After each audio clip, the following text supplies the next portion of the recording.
Assalamualaikum warahmatullahi wabarakatuh. Perkenalkan nama saya Reva Nursyawani. Saya dari kelas IF 21A dengan nomor NIM 2141625521120. Di sini saya akan menjelaskan mengenai sinkronisasi dalam sistem terdistribusi.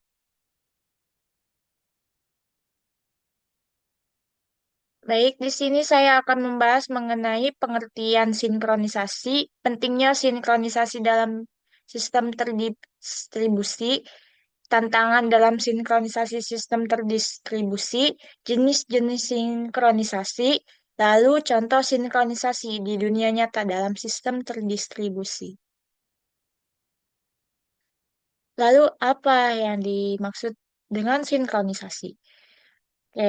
Di sini sinkronisasi adalah proses pengaturan jalannya beberapa proses pada saat yang bersamaan.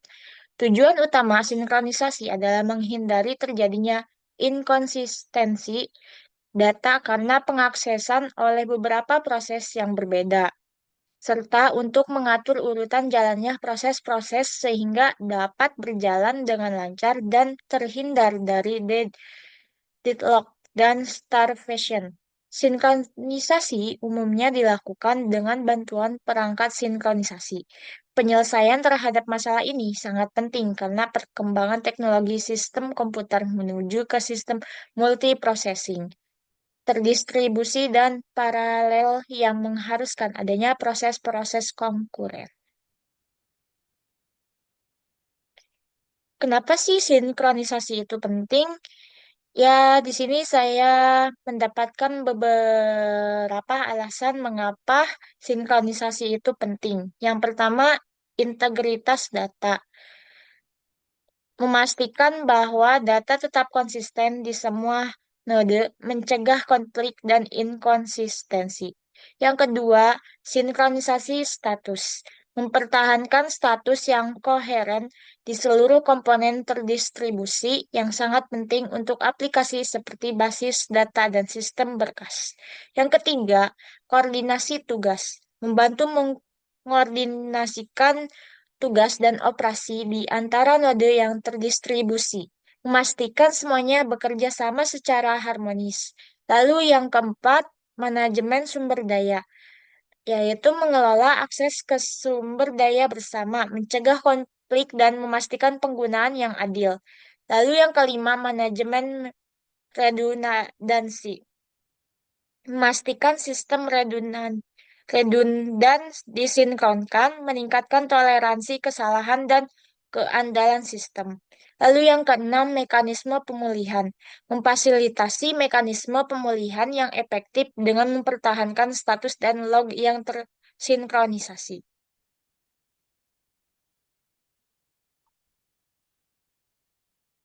Nah, lalu ada tantangan sinkronisasi. Yang pertama ada latensi jaringan dan partisi. Latensi yaitu keterlambatan jaringan dapat menyebabkan masalah sinkronisasi yang menyebabkan data dan status tidak konsisten di seluruh node. Yang kedua ada partisi. Partisi jaringan dapat mengisolasi node sehingga menyulitkan pemeliharaan sinkronisasi dan menyebabkan potensi divergensi data. Lalu yang kedua skalabilitas. Meningkatnya node seiring bertambahnya jumlah node, menjaga sinkronisasi menjadi lebih rumit dan membutuhkan banyak sumber daya. Penyeimbangan beban, memastikan distribusi beban yang efisien sambil menjaga sinkronisasi node merupakan tantangan terutama dalam sistem berskala besar. Lalu yang ketiga ada toleransi kesalahan. Yang pertama itu kegagalan node. Menangani kegagalan node dan memastikan konsistensi data selama pemulihan memerlukan mekanisme sinkronisasi yang kuat. Lalu yang kedua, pemulihan data. Nah, pemulihan data ini sinkronisasi proses pemulihan datanya untuk menghindari konflik dan memastikan integritas data yang rumit. Lalu yang keempat, kontrol kons- kontrol konkurensi. Pembaruan serentak. Yang pertama, mengelola pembaruan serentak pada data yang sama dari beberapa node tanpa konflik adalah sulit. Lalu kebuntuan, mencegah kebuntuan di mana beberapa proses menunggu sumber daya tanpa batas waktu memerlukan desain sinkronisasi yang cermat. Lalu konsistensi data. Ada model konsistensi, menerapkan dan memelihara model konsistensi yang kuat seperti linearisasi atau serialisasi dapat membutuhkan banyak sumber daya. Lalu konsistensi akhir mencapai konsistensi akhir dalam sistem dengan throughput penulisan tinggi dan pembaruan sering dapat menjadi tantangan. Lalu apa aja sih jenis-jenis sinkronisasi?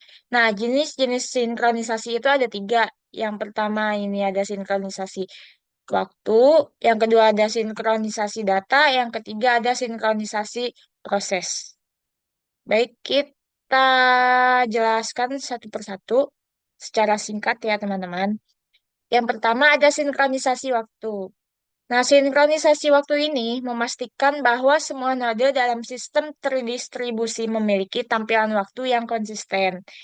Nah, ini itu penting untuk mengkoordinasikan kejadian, pencatatan, dan menjaga konsistensi dalam aplikasi terdistribusi. Nah, pentingnya sinkronisasi waktu itu yang pertama ada urutan peristiwa. Nah, dia itu bisa memastikan bahwa peristiwa dicatat dalam urutan yang benar di berbagai node. Lalu yang kedua, konsistensi. Nah, dia ini untuk menjaga data dalam aplikasi yang sensitif terhadap waktu seperti basis data dan sistem transaksi. Lalu yang ketiga, debugging dan pemantauan.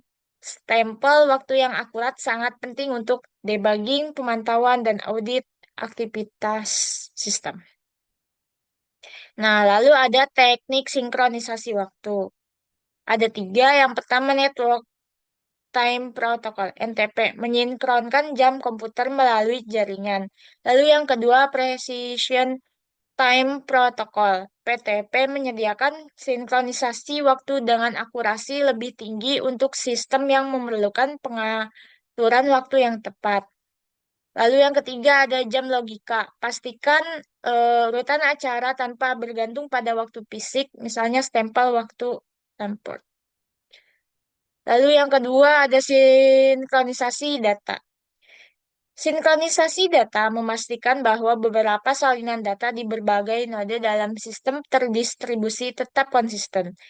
Nah, dia ini melibatkan koordinasi pembaruan dan penyelesaian konflik untuk mempertahankan statusnya dengan padu ya. Kenapa sih sinkronisasi data ini penting? Yang pertama itu konsistensi. Dia itu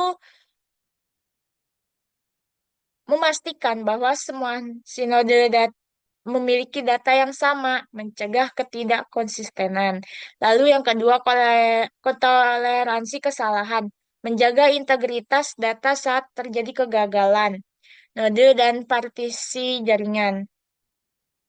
Lalu ada kinerja, mengoptimalkan akses data dan mengurangi latensi dengan memastikan data disinkronkan dengan benar. Lalu di sini ada tekniknya. Yang pertama replikasi. Replikasi ini salinan data disimpan di beberapa node untuk memastikan ketersediaan dan toleransi kesalahan. Lalu yang kedua ada algoritma konsensus. Protokol seperti Paxos, RAP, dan Byzantine Fault Tolerance memastikan kesempatan mengenai status data di seluruh node. Lalu yang ketiga ada konsistensi akhir, memungkinkan pembaruan disebarkan secara asinkron, memastikan konsistensi akhir dari waktu ke waktu. Lalu ketiga ada sinkronisasi proses. Sinkronisasi proses mengordinasikan pelaksanaan proses dalam sistem terdistribusi untuk memastikan proses beroperasi dengan benar tanpa konflik. Hal ini melibatkan pengelolaan akses ke sumber daya bersama dan pencegahan masalah seperti kondisi balapan, kebuntuan, dan kelaparan. Nah, pentingnya itu yang pertama adanya kebenaran. Lalu yang kedua ada manajemen sumber daya. Lalu ketiga ada skalabilitas. Lanjut. Ada teknik sinkronisasi proses. Nah, tekniknya ini ada tiga. Yang pertama pengecualian bersama. Dia memastikan si sumber daya ini bisa melakukan hanya satu proses yang mengakses. Lalu yang kedua ada dua hambatan. Sinkronkan kemajuan proses, pastikan proses mencapai titik tertentu sebelum dilanjutkan. Ketiga ada variabel kondisi, memungkinkan proses menunggu kondisi tertentu terpenuhi sebelum melanjutkan eksekusi. Lalu ada contoh sinkronisasi dalam dunia nyata. Nah, di dunia nyata ini adalah jaringan telekomunikasi. Nah, jaringan seluler seperti yang digunakan oleh operator telepon seluler bergantung pada sinkronisasi yang tepat untuk mengelola serah terima antara stasiun pangkalan dan untuk mengkoordinasikan pengguna frekuensi. NTP dan PTP digunakan untuk menyinkronkan stasiun pangkalan dan elemen jaringan, memastikan komunikasi yang lancar dan mengurangi gangguan. Itu saja presentasi saya kali ini. Kurang lebihnya mohon maaf. Wassalamualaikum warahmatullahi wabarakatuh. Terima kasih.